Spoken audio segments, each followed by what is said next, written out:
17ª entrega de qué es el Vedanta. Ya hemos llegado hasta aquí y vamos a después hacer una especie de extracto filosófico de lo que es el Vedanta y ya terminaremos. Seguramente llegaremos a las 20 entregas y ya está. Después ya veremos de qué vamos a hablar, pero seguramente voy a seguir haciendo entregas, pero a través de los videos de YouTube. Pondré un link donde salen todas las clases, pero solamente a algunas personas le entregaré las clases diarias. No lo haré para todo el mundo. Y ya veremos, si alguien pide, se lo enviaré, pero si no, haré la clase para personas determinadas, nada más, los que están más interesados en este conocimiento. Como se dice acá, hemos dicho que cada ser humano tiene que desarrollarse según su disposición natural. En todos existe, en un grado mayor o menor, la inclinación hacia la devoción, la acción, el conocimiento y el control psíquico. Según cuál de ellas prepondere en la mente del aspirante, él debe elegir el sendero adecuado. El mejor modo de una mezcla de todos los senderos, es decir, efectuar buenas acciones, como ayudar a los demás sin interés personal, orar, meditar en Dios y recordarlo siempre, y teniendo la convicción de que este mundo es una manifestación o Dios mismo. Vamos a recapitular. La filosofía Vedanta es amplia. Todos pueden servirse de ella sin que necesiten cambiar su propia religión. Según ella, el ser es potencialmente divino. Solo los deseos son los que cubren su divinidad. Esta es la ignorancia. Los deseos obligan al ser humano a aferrarse a las cosas mundanas, tal como ellas aparecen. Lo que el conocedor de Brahman o Dios adquiere es el ver el universo en su real perspectiva. No como se representa o no como se presenta. La apariencia es engañadora, mientras que la realidad detrás de ella es Dios mismo. Realizarlo, el ser humano se vuelve perfecto, se libera para siempre. Esto es, en breve, la esencia del Vedanta. Llegar a la mezcla de todos los elementos, ¿no? Esa sería la conclusión del Vedanta. El conocimiento, la acción, la inteligencia, usar el cerebro, el intelecto,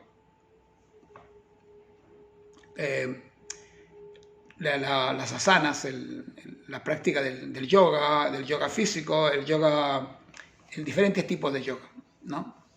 Hatha yoga, Ashtanga yoga, Kriya yoga, todos los yogas. Y después están los yogas inventados, ¿no? También hay un montón de yogas inventados. Por ejemplo, el Ashtanga yoga es un sistema que viene ya del tiempo de Patanjali, que es muy antiguo y tiene una práctica muy complicada, porque se tiene que realizar en un ashram y se lleva una práctica completa desde lo que es el brahmachari, que significa el celibato, o sea, vives en un templo, practicas de celibato, practicas meditación, practicas servicio, practicas devoción, todo eso para llegar a un estado de samadhi.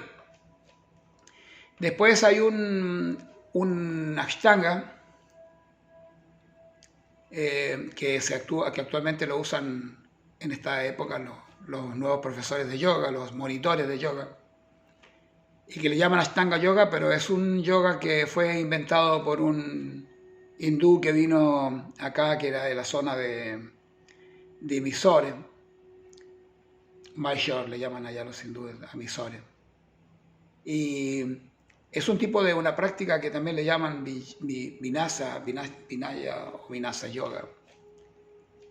Y es una práctica que es una creación moderna de uno que vino y lo creó. Incluso cuando se hizo un estudio acerca de dónde venía todo esto, se dieron cuenta de que el maestro que él decía que existía no existía y de la escuela que él venía no venía.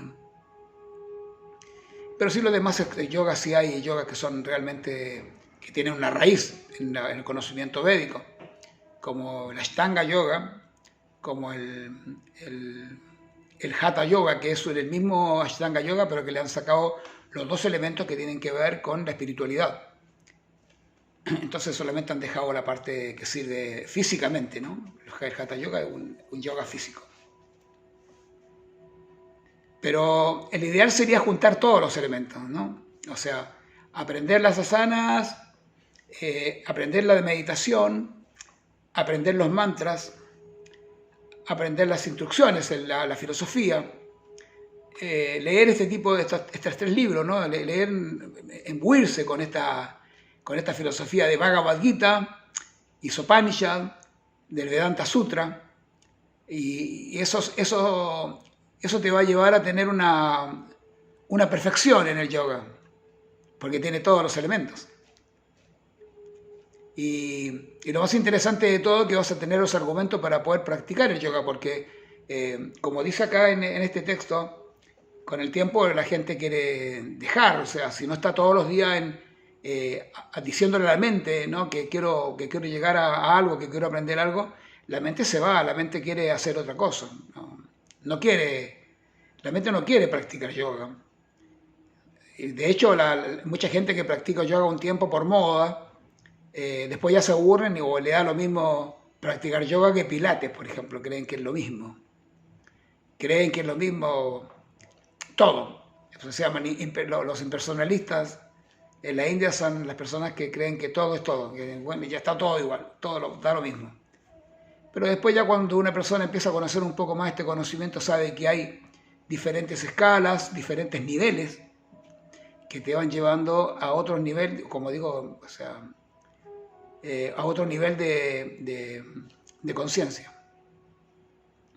Entonces hay que seguir practicando, seguir conociendo y ahora veremos un extracto de lo que son las tres escuelas, ¿no? Ya dije algo ya mostré un poquito en una de las entregas y ahora entregaré en el futuro las tres clases. Estas tres clases van a ser de lo que son la filosofía Advaita